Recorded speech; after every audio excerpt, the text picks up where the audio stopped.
मिळत नव्हते म्हणून पदावनत करून खालच्या लोकांकडे हे चार्ज दिलेले होते.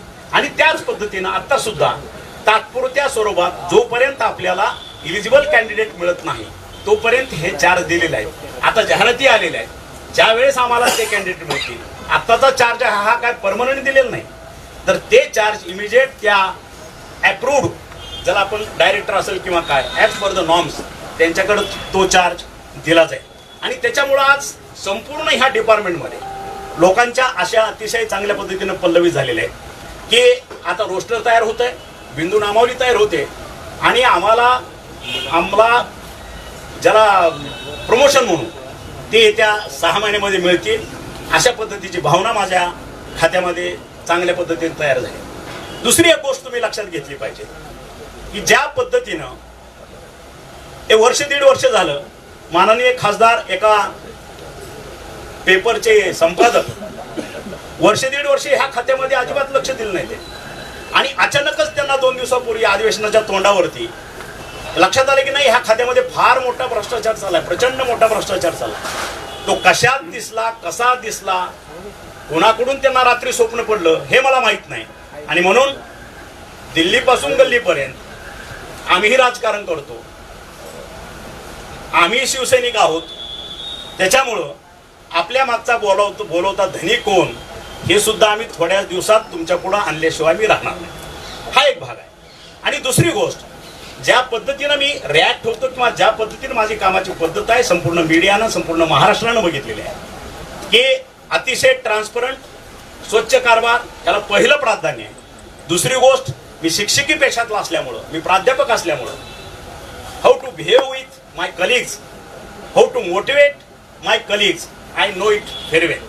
आणि त्याच्यामुळं ज्या गेले 10-12 वर्ष ज्या लोकांच्या समवेत तुम्ही काम केलं त्याच लोकांना बरोबर घेऊन त्यांना मोटिवेट करून आरोग्याचा पूर्ण चेहरा मोहरा बदलण्याचं काम मला वाटतं ह्या दीड वर्षामध्ये झालेलं आहे. ते आपण पाहिलंच आहे. म्हणून तुम्ही बघितलं असेल की पहिलं माझं अभियान कारभार तरी रुटीन चालूच असतो, मंत्री येतो, ते फाईल येतात, साईन करतात, ते पुढे जातात, ते एक लूप आहे तो काम चालू असतं. पण त्याच्याशिवाय सुद्धा भारताचे पंतप्रधान नरेंद्रजी मोदी, आमचे होम मिनिस्टर अमित भाई शहा आणि आमचे मुख्यमंत्री आणि इथले उपमुख्यमंत्री ह्या सगळ्यांच्या आदेशानुसार मी जे जे प्रपोजल किंवा जे जे धोरण त्यांच्या पुढे मांडलं त्या प्रत्येक धोरणाला त्यांनी भरभरून मला प्रतिसाद दिला. आणि त्याच्यामुळं ह्या विभागामध्ये काम करण्यासाठी मी यशस्वी ठरलो असं मला वाटतं. आणि म्हणून पहिलं अभियान मी माता सुरक्षित घर सुरक्षित जे महाराष्ट्रामध्ये, महाराष्ट्राच्या इतिहासामध्ये किंवा भारताच्या इतिहासामध्ये कुठल्याही राज्यामध्ये अशा पद्धतीचं अभियान राबवलं गेलं नव्हतं. ते व्हिजन मी दिलं आणि माझ्या खात्यानं त्याच्यावरती अतिशय स्वतःला झोकून देऊन जवळपास 4,39,00,000 माझ्या माता भगिनीचं परीक्षण केलं, तपासण्या केल्या आणि त्याच्यावरती आता उपचार आणि शस्त्रक्रिया चालू आहे. हे अभियान संपतंय न संपतंय तोपर्यंतच मी दुसरं अभियान दिलं, जागरूक पालक सुदृढ पालक. तुम्ही बघितलं असेल मागच्या डिसेंबरच्या दरम्यान हे अभियान सुरू झालं होतं. जवळपास 2,92,00,000 बालकांची संख्या आपल्या महाराष्ट्रामध्ये आहे हे त्यावेळेस नोटिंग झालं. आणि जवळपास 2,18,00,000 मार्चपर्यंत त्यावेळेस एक्झाम सुरू झाल्या म्हणून पुढची बालकांची संख्या तशीच ज्याला स्किपिंग म्हणून एक्झामच्या ह्याच्यामध्ये गोंधळात असल्यामुळं लोकांनी, आरोग्य खात्यातल्या लोकांनी तिथपर्यंत पोहोचू शकले किंवा शाळांनी त्यांना परमिट केलं नाही. पण जवळपास 2,18,00,000 बालकांचं त्यावेळेस परीक्षण झालं, तपासण्या झाल्या, ज्याला आपण म्हणू prevention is better than cure. त्या पद्धतीनं थोडं पहिला जो होतं माता सुरक्षित घर सुरक्षित हे अभियान 18 वर्षावरील सर्व माता भगिनी आजीपर्यंतच्या हे जे अभियान होतं जागरूक पालक सुदृढ पालक, ते त्याच्यामध्ये 3 गट आम्ही केले होते. 0 to 6चा एक गट, 6 ते 11 आणि 11 ते 18 अशा पद्धतीचं एक थोडं वास्ट आणि ब्रॉड अशा पद्धतीचं हे व्हिजन होतं. त्याच्यामध्येही माझं खातं अतिशय तत्परतेनं त्याच्यावरती झोकून देऊन त्यांनी काम केलं आणि त्या पद्धतीनं आम्ही आज तो आकडा आम्ही तयार करायला सक्षम झालो. मी आता परत 3रं अभियान दिलं, आरोग्य तरुणाईचे वैभव महाराष्ट्राचे. तुम्ही बघितलं असेल काल परवा जवळपास 1 कोटी तरुणांचं म्हणजे 18 वर्षावरील तरुण आजोबापर्यंत यांचं परीक्षण झालं, तपासण्या झाल्या, ह्याच्या शस्त्रक्रिया चालू आहेत, त्याच्या पुढचे जे काही संदर्भित जे उपचार चालू ते आज त्या पद्धतीनं कामकाज चालू आहे. म्हणजे रुटीन काम चालू असताना सुद्धा वेगवेगळ्या पद्धतीचं अभियान देऊन माझ्या महाराष्ट्रातील 12.5 कोटी जनतेचं आरोग्य कसं जपायचं आणि त्यांना कॉन्फिडन्स कसा जनरेट झाला पाहिजे हे बघितलं जातं. मध्यंतरी तुम्ही बघितलं असेल 15 ऑगस्ट 2023ला आम्ही एक उपक्रम चालू केला. महाराष्ट्रातील शासकीय जे आमचे दवाखाने आहेत, PSC टू जिल्हा रुग्णालय, सर्वांना मोफत उपचार. आणि ज्यावेळेस तो निर्णय झाला 15 ऑगस्ट पासून तो इम्प्लिमेंट झाला आणि महाराष्ट्राच्या कानाकोपऱ्यातून त्यावेळेस फोन आले. महाराष्ट्राच्या प्रत्येक PSC आणि प्रत्येक विभागावाईज जे का आपले 8 रिजन आहेत, प्रत्येक रिजन मधनं फोन आले समाधानाचे. आणि तुम्ही बघितलं असेल त्यावेळेच्या प्रत्येक PSC टू जिल्हा रुग्णालय होणारी OPD आणि IPD जे आकडे होते त्याच्या जवळपास 33 ते 34 OPD आणि IPD आज रजिस्टर आहेत. आणि मध्यंतरी आपल्याच माध्यमातून आपणच तो इश्यू रेज केला की प्रत्येक दवाखान्यामध्ये औषधांचा तुटवडा भासायला लागला. तो औषधाचा तुटवडा भासण्यामागचं कारण हे होतं की मोफत उपचार आणि OPD आणि IPDची संख्या जवळपास 33-34 3% 4% नव्हे, पटीत बोलतो मी. एवढ्या पटीत वाढल्यामुळं आमचे CSDHO ह्यांना तो अंदाज आला नाही की आपण 1 महिन्याची औषध खरेदी केलेली आहे. ही खरेदी केली असताना जर 4-5 अशा पद्धतीची जर OPD किंवा IPD सुरू झाली तर तो औषधाचं कंझ्युमेबल त्या आठवड्यामध्ये संपायला लागलं. आणि म्हणून माननीय मुख्यमंत्री आणि उपमुख्यमंत्र्यांनी आम्हाला आदेशित केलं की त्या लेवलला जेवढी औषधं लागतील ते खरेदीचे अधिकार 100% खाली द्या. आम्ही ते खरेदीचे अधिकार 100% खाली देऊन टाकले. DPC मधून असेल, आमच्या आरोग्य विभागाच्या DD लेवलवरती असेल, CSDHO लेवल असतील, त्या लेवलला खरेदीचे अधिकार दिले. आज औषधाचा कुठेही त्या पद्धतीचा तुटवडा नाही. आज OPD आणि IPD जवळपास 33 ते 34 चालू आहे. म्हणजे अशा पद्धतीचं एक अभियान आपण राबवतोय. त्याच्या पुढचं तुम्ही बघितलं असेल तामिळनाडूच्या पॅटर्नवरती आपण ह्या ठिकाणी औषध खरेदी प्राधिकरणाची निर्मिती मागच्या ह्या अधिवेशनापासून म्हणजे मागच्या वर्षीच्या केली होती आणि आपल्या अर्थसंकल्पीय अधिवेशनामध्ये त्याला फायनल मंजुरी मिळाली. ते प्राधिकरण आज अंतिम टप्प्यात आहे. ते माझं एक ड्रीम आहे. ते प्राधिकरण म्हणजे की त्याची एक SOP तयार झाली पाहिजे. त्याची सर्व ट्रान्सपरन्सी ज्या पद्धतीचा आज महाराष्ट्र शासन आपल्या आरोग्यावरती खर्च करतंय पण त्या पद्धतीचा आउटपुट आपल्याला मिळाला पाहिजे. ते आज मिळत नाही. आउटपुट ओरिएंटेड वर्क ज्याला आपण म्हणू त्या पद्धतीचं कामकाज ह्या प्राधिकरणाच्या माध्यमातून होणं अपेक्षित आहे. त्याच्यातला बेसिक मुद्दा माझा हा होता की औषध खरेदीची आपली जी होणारी प्रक्रिया आहे ह्याचं कॅलेंडर फिटमेंट व्हायला पाहिजे. की हे आता डिसेंबरमध्ये ह्या सर्व ज्या काय मागण्या आहेत माझ्या संपूर्ण महाराष्ट्रातल्या CSDHOच्या त्या मागण्या हेड ऑफिसला आल्या पाहिजे. हेड ऑफिसला मागण्या आल्यानंतर त्याच्यावरती एक टेंटेटिव्ह बजेट आपल्याला पर इयर की आपल्या औषधाची किंवा सर्जिकल इक्विपमेंट असतील किंवा सर्जिकल कुठल्या बाकीच्या इक्विपमेंट ह्याच्यावरती खर्च किती होतो एक टेंटेटिव्ह बजेट आपल्याला कळेल. आणि त्या अनुषंगानं आपण हे प्राधिकरणाची निर्मिती केलेली आहे. त्या ठिकाणी आपण नॅशनल असेल, इंटरनॅशनल असेल, फार्मा कंपनी आपण इम्पॅनलमेंट करतोय. त्या ठिकाणी पहिलं धोरण हे आहे की हे सर्व टेंडरिंग असणार आहे, ट्रान्सपोर्ट असणार आहे, गोडाऊन्स असणार आहे आणि हे जे पेमेंट सुद्धा पेमेंट अगदी CSDHO लेवलच्या हाती पासबुक असणार आहे. खरेदी देणी करायची हे फक्त हे प्राधिकरण एकदा डिसाईड करणार आहे. रेट कॉन्ट्रॅक्ट ज्याला आपण म्हणू हे फायनल होणार आहे. आणि ह्याच्यामध्ये जो अतिशय कळीचा मुद्दा आहे की आतापर्यंत हा मुद्दा कधीही पुढे आला नाही. तो कुठला मुद्दा तर एक्सपायरी डेटच्या औषधं. आणि तुम्ही मध्यंतरी आपल्याच माध्यमातून 1-2 ठिकाणी बघितलं की औषधाची क्वालिटी त्या अप टू मार्क नसते. मीन्स व्हॉट की ह्या औषधाच्या ज्या कंटेंट असतात एखादी गोळी असेल त्याच्यातले ज्या कंटेंट अप टू मार्क नाही म्हणजे ती औषधं इफेक्टिव्ह नसतात असं आपल्या माध्यमातून मी मागच्या 8 का 15 दिवसापूर्वी मी ते ऐकलं. आणि म्हणून ह्या आपल्या प्राधिकरणामध्ये अशा पद्धतीची एक टीम R&D की त्या कंटेंट सुद्धा व्हेरीफाय करणार. जरी नॅशनल इंटरनॅशनल कंपनी ह्या आपल्या प्राधिकरणामध्ये इम्पॅनलमेंट झाल्या तरी सुद्धा त्याच्यावरती व्हिजिलन्स डिपार्टमेंट आणि ह्याच्यातला कंटेंट चेक करणारा R&D हे सगळं असेल आणि त्यांच्या सल्ल्यानुसारच ह्या प्राधिकरणाचं पूर्ण प्रॉक्युरमेंट होणार. ह्या ठिकाणी तामिळनाडू पॅटर्न जो असेल त्याच्यापेक्षा एक पाऊल पुढं आपण चाललेलो आहोत. आणि येत्या दिवसामध्ये आणि हे फिटमेंट टेबल येत्या अर्थसंकल्पीय अधिवेशनामध्ये आमच्या ऑथेंटिकेट मागण्या आम्ही वित्त विभागाकडे देऊ.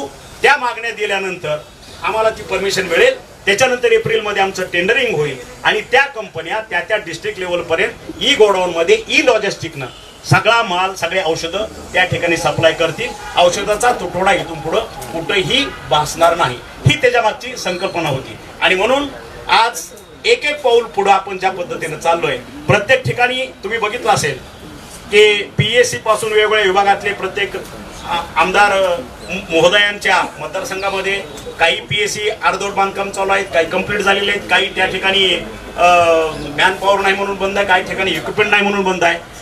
गेले 2 महिन्यापासून माझा एक 4 लोक त्याच्यावरती काम करतायत, एक टॅब्युलर फॉर्म मध्ये की कुठल्या स्टेजला प्रत्येक जिल्ह्यातली ह्या पद्धतीचे कामकाज कुठल्या स्टेजला आहे. 90% completion stage, 50% stage, 100% completion stage.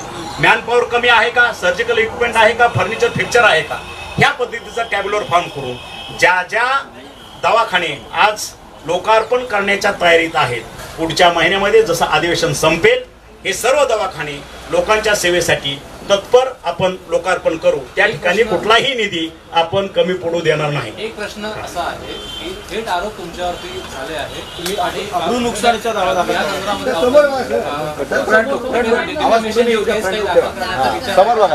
थेट तुमच्या संस्थेवर सुद्धा आरोप केले. येस, संस्था म्हणजे माझं ते डेस्टिनेशन मी त्याच ठिकाणी बसतो. 15-20 वर्ष झालं माझं ते ऑफिस आहे.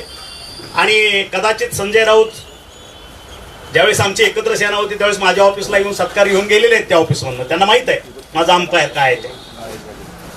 आणि त्या ऑफिसमध्ये कदाचित त्यांनी आपली आणखी हेर मंडळी पाठवावी, मला भेटायला कोण येतं हे त्यांनी बघावं.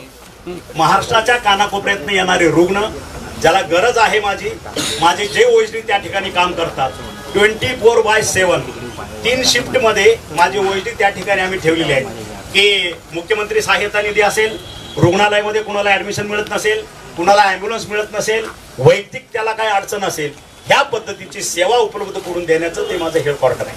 आणि म्हणून त्यांनी जे माझ्यावरती आरोप केले तर त्या आरोपाला म्हणून मी पहिलं क्लिअर केलेलं आहे की त्या आरोपांना उत्तर देण्यासाठी मी आज एवढी मोठी तुमच्या समवेत पत्रकार परिषद घेतलेली नाही. माझ्या दृष्टीनं तो गौण भाग आहे.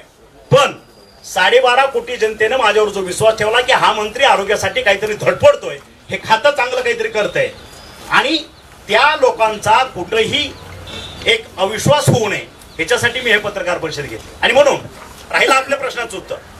आज त्यांनी जे माझ्यावर आरोप केले ते आरोप केले असताना मी माझ्या वकिलांचा सल्ला गेले 2 दिवस घेतो. मी पुण्यात असताना सुद्धा येत्या 2-3 दिवसामध्ये त्यांनी जर आमची माफी मागितली नाही माझ्या खात्याची, माझी वैयक्तिक नाही, माझ्या खात्याची, तर त्यांच्यावरती माझं खातं माझ्या सहित त्यांच्यावरती अब्रू नुकसानीचा दावा आम्ही ठोकणार आहे. आणखी एक मुद्दा मला सांगायचा आहे की याच्यामध्ये तुम्ही बघितलं असेल गेले 10-15 वर्ष त्या खात्यामध्ये म्हणजे 2007-8 पासून आतापासून 2023 पर्यंत घेऊ आपण, एक अधिकारी, मग तो CS असेल, DHO असेल किंवा कोणी असेल, 5-5, 10-10 वर्ष, 15-15 वर्ष, 20-20 वर्ष एकाच पदावरती त्याच डेस्टिनेशनला काम करतोय. मग ह्या दुसऱ्या खात्यामध्ये चालतं का? महाराष्ट्र शासनाची एक सिस्टम किंवा एक ज्याला आपण रूपरेखा आपण म्हणू घटनेच्या तरतुदीप्रमाणे एका अधिकाऱ्याची बदली 3 वर्षांना त्या ठिकाणी होते. मग हे अधिकारी 15-15, 20-20 वर्षे त्याच पदावरती का बसून राहिले, ह्याच्यामध्ये आतापर्यंत कोणी लक्ष का दिलं नाही? मग हे नेक्सस आहे का? आणि त्याचाही एक भाग, हा जो आरोपाचा भाग आहे, जो कटाचा भाग आहे, ते एक नेक्सेस ह्याच्यामध्ये आहे असं माझं वैयक्तिक मत आहे. कारण आज एक अधिकारी 20 वर्ष एकाच जिल्हा रुग्णालयाला असेल, उपजिल्हा रुग्णालयाला असेल, म्हणजे त्या ठिकाणी कामं जॉईन व्हायचं आणि त्या ठिकाणी रिटायरमेंट. मला वाटतं महाराष्ट्रामध्ये ह्या खात्याशिवाय दुसरीकडे अशा पद्धतीचं कुठेही कामकाज नाही. आणि म्हणून कुठेतरी अपग्रेड करायचं, कुठेतरी सुधारणा करायची, नवीन लोकांना कुठेतरी संधी उपलब्ध करून द्यायची, त्यांना कुठेतरी प्रमोट करायचं आणि आपल्या ह्या आरोग्य विभागाचा एक भाग बनवायचं, म्हणजे त्यांना मोटिवेशन द्यायचं. हे काम मी सुरू केल्यामुळं काही लोकांना, काही एक हार्डली 0.01% लोकांना हे आवडलं नसावं, आणि म्हणून तो एक ह्या आजच्या आरोपाचा भाग असू शकतं असं माझं मत. मंत्री महोदय, एक प्रश्न थेट आहे तुम्हाला. तुम्ही ठाकरेंच्या खासदारांनी आरोप केल्याच्या नंतर माध्यमांसमोर आला. मुळात प्रश्न असा आहे, तुम्ही मंत्रीपद स्वीकारल्यापासून किंवा या महायुतीच्या सरकारमध्ये आल्यापासून तुम्हाला अडचणीत आणण्याचा वारंवार प्रयत्न केला गेलेला आहे. सुदैवाने तुम्ही घरी बाहेर आलात, पण हा झारीतील शुक्राचार्य कोण आहे जो अडचणीत आणतोय तुम्हाला? नाही, आता खरं तर मी माझं काम करत असतो, तुम्हाला माहित आहे. मी तुमच्याकडनंच अपेक्षा ठेवून मला वावगं वाटत नाही. त्याच्यामुळे तुम्ही जाहीरीतला शुक्राचार्य कोण असेल हे मला थोड्या दिवसात सांगावं अशी विनम्र विनंती करतो. आणि सर, तुम्ही आता सांगितलं की यामागे काही आमदारांनी तुमच्याच आणि तुमच्या सहकारी मंत्र्यांवर एक आरोप केलेले आहे किंवा एक तक्रार केलेली आहे मुख्यमंत्र्यांकडे की त्यांची कामं होत नाही. ते कुठेतरी आता मंत्रिमंडळाचा विस्तार कदाचित अधिवेशनानंतर होईल अशी शक्यता आहे. तर काय वाटतंय तुम्हाला की तुमचे सहकारी कुठेतरी चढाओढ लागली आहे काही? नाही, असेल ज्याचं त्याचा जो आपापल्या पद्धतीनं आपली कुठली SOP असते ते वापरत असतो. मला सांगायला आनंद होतो आपल्याशी, आणि मी ज्या पद्धतीचं काम करतो तुम्ही आजही माझ्या खात्यातनं फीडबॅक घ्या. जसं मी काम हातात घेतं, जसं हे शासकीय असेल पण माझं खाजगी काम सुद्धा, माझं टेबल हे 0 पेंडन्सीचं टेबल असतं. माझ्या टेबलवरती 8 दिवसापेक्षा जास्त फाईल राहत नाहीत. अधिवेशनापूर्वी ज्यावेळेस मी मुंबईला आलो, आपली कॅबिनेट झाली, त्या दिवशी माझ्याकडे 0 पेंडन्सी होती. एकही फाईल माझ्याकडे पेंडिंग राहत नाहीये. साहेब, तुम्ही आता सांगितलं की संजय राऊतांमागे कोणीतरी बोलवता धनी आहे, लवकरच त्याला पण समोर आणू. आत्ताच आणा ना साहेब, नेमकं तो बोलवता धनी कोण आहे आणि काय त्याचा उद्देश आहे? मला तुमच्याच माध्यमातून समजेल असं मी आताही तेही म्हणालो. तर आज झारीतला शुक्राचार्य कोण आणि याचा बोलवता धनीचे तर मी शोध घेतोय, पण झारीतला शुक्राचार्य आपल्याच माध्यमातून मला समजेल अशी मी आशा व्यक्त करतो. अधिवेशनापूर्वी कथित घोटाळे पुढे आणायचे आणि सभा तहकूब करायची, सभागृहात गोंधळ करायचा, हे वारंवार चालत आलं. आपण पाहतोय मागची तीन अधिवेशन असेल, गेल्या अधिवेशनात देखील अब्दुल सत्तारांवर असेच कथित आरोप करण्यात आले होते आणि सभागृह चालू दिलं नव्हतं. मात्र सध्याची परिस्थिती अशी, अवकाळी पाऊस आहे, गारपीट आहे, हे प्रश्न मार्गी लागले नाही तर शेतकऱ्यांचे नुकसान होणार. हेच मी म्हणतोय की मूळ मुद्दा बाजूला ठेवून जे फोकस व्हायला पाहिजे, खरंच आपल्या मीडियाला सुद्धा माझी नम्र विनंती आहे, जे महाराष्ट्रातले जे खरेच बर्निंग इश्यू आहेत त्याच्यावरती आपण फोकस करा.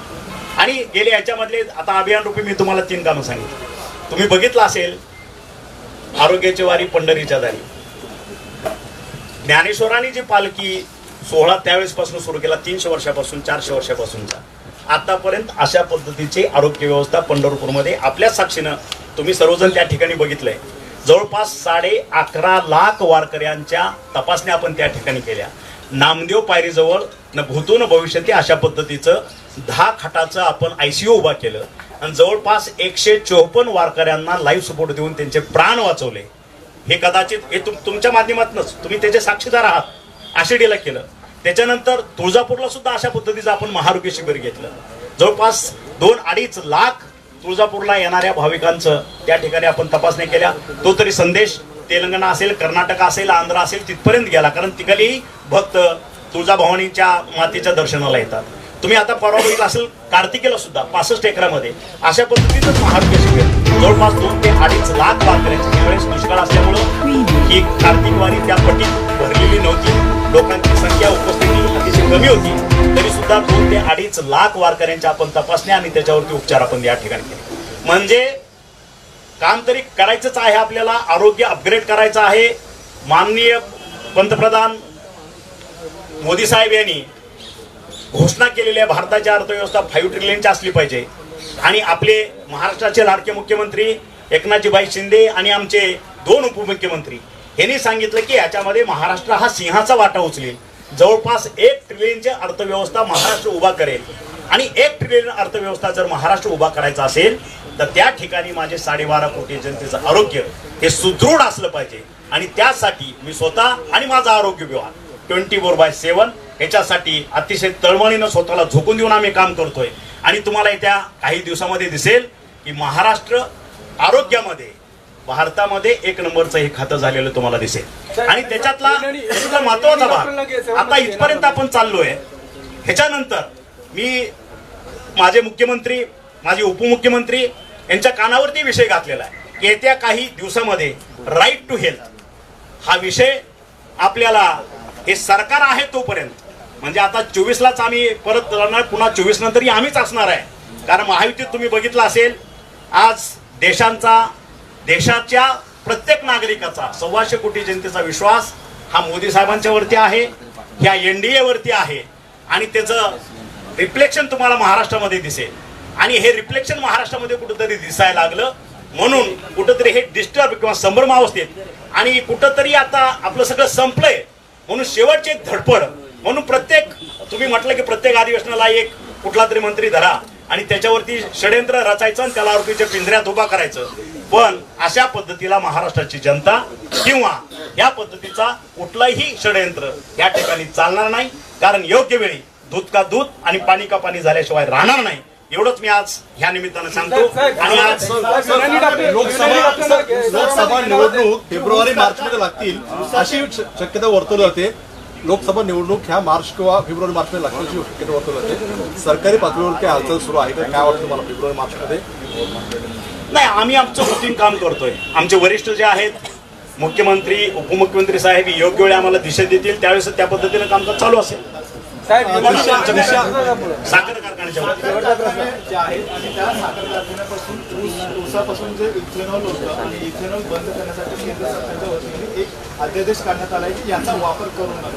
कसं बघता? कारण की तुमच्या आपल्या मराठवाड्याच्या भागामध्ये मोठ्या प्रमाणात साखर कारखाने आजच साखर कारखानदारीचे किंवा आमचे सहकार मंत्री दिलीप वळसे पाटील साहेब आणि आमचे उपमुख्यमंत्री अर्थ अजितदादा यांनी आज आमची चर्चा झाली की पुढच्या आठवड्यामध्ये साखर कारखानदारीमध्ये अगदी टॉपला असलेले महाराष्ट्रातले आम्ही काही मोजकी लोक गडकरी साहेबांच्या माध्यमातून आम्ही सहकार मंत्री केंद्रीय अमितभाई शहा यांना या बाबतीत आम्ही भेटणार आहोत.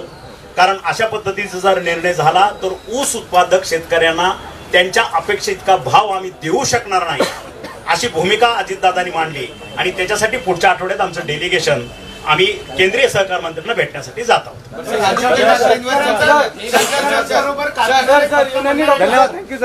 थँक्यू.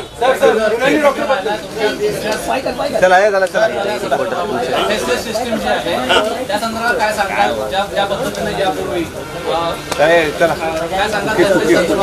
नेक्सस होतं, नेक्सस मोडून काढण्यासाठी नाही, एक लक्षात घ्या, फेसलेस आपण ज्या फेसलेस बदल्या केलेल्या आहेत त्याच्यामध्ये तुम्ही मित्री म्हणेन ज्यांना कोणाला त्रास दिला किंवा आपल्या मीडियानं सुद्धा या परिचारक असतील आमचे मेडिकल ऑफिसर असतील ह्यांच्याशी चर्चा करावी.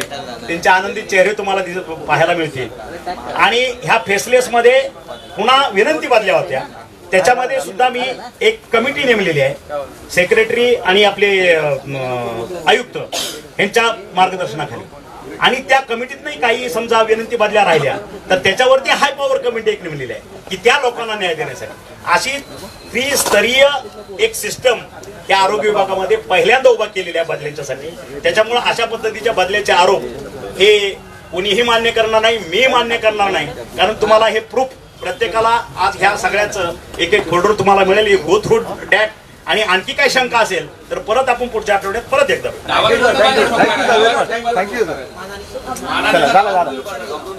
अब्रू नुकसानीचा दावा येत्या 8-10 दिवसामध्ये त्यांनी जर या ठिकाणी माफीनामा जर मागितला नाही तर माझ्या जे काय कायदेशीर सल्लागार आहेत यांच्याबरोबर चर्चा करून पुढच्या 8-10 दिवसामध्ये मी मानहानीचा दावा ठोकणार.